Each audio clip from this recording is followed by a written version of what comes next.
Hey there, Trisha here, and I want to go over the trade that I took today. Of course, we had the FOMC meeting today, so definitely you would want to be cautious on a day like today.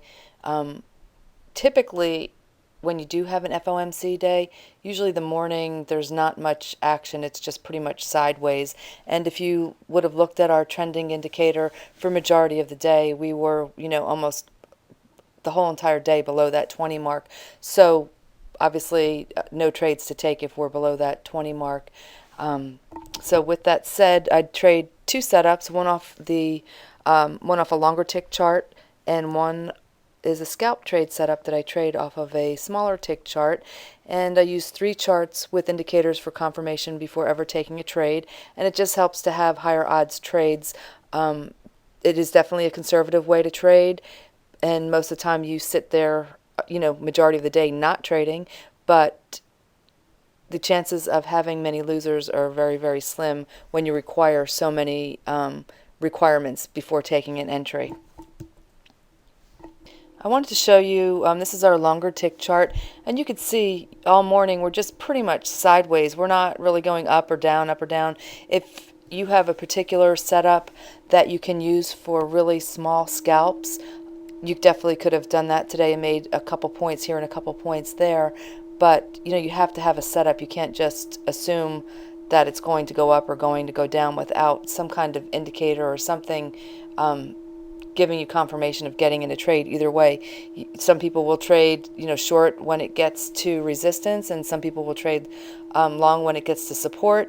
But you really don't know if that's going to hold up or not. So I just require a lot more information than that to take a trade. Sometimes those work, sometimes they don't. So, again, whatever works for somebody.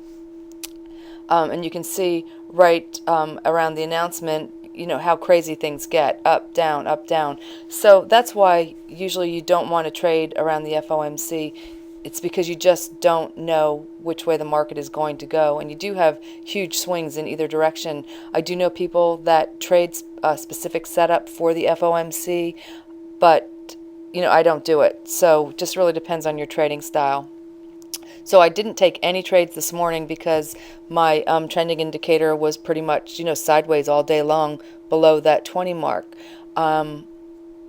This is the our minute chart, and really for the first time of the day, we didn't get above the 20 mark until just after, or right around the same time as the FOMC meeting. And you can see up, down, up, down. I will show you on the tick chart the entry that I did take, and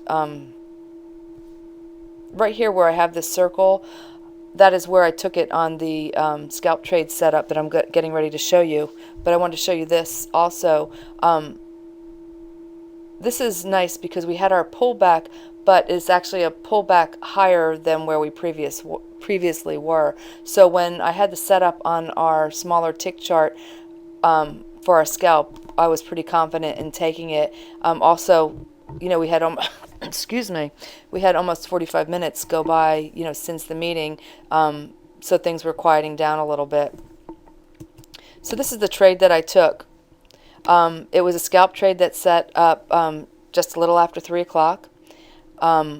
This is where I would have liked to have gotten in on this bar here where this first arrow is.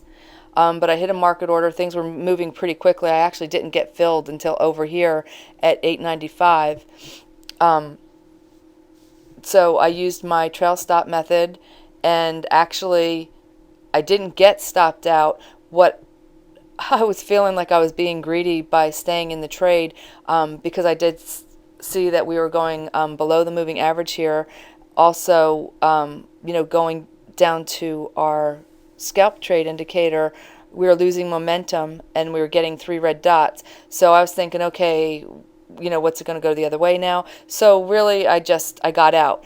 If you did use the trail stop method, you actually would not have been stopped out until 907.75. So you actually would have got another 2.25 points if you did use the trail stop method.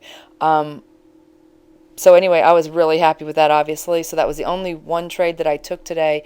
Another reason why I exited is, as I've mentioned before, I don't usually like to trade that late in the day. I will trade in the afternoon, but I definitely don't ever trade past 3:30. So, I felt like, this was great for me. But if you did use the trail stop method, you would have got, like I said, another 2.25 points. So that was an awesome trade.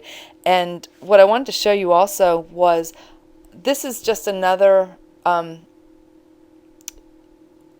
really strong move when you have actually the scalp trade setting up, and then also our setup on our longer tick chart. Right here on this arrow, you could see that we have a breakout above our trend line.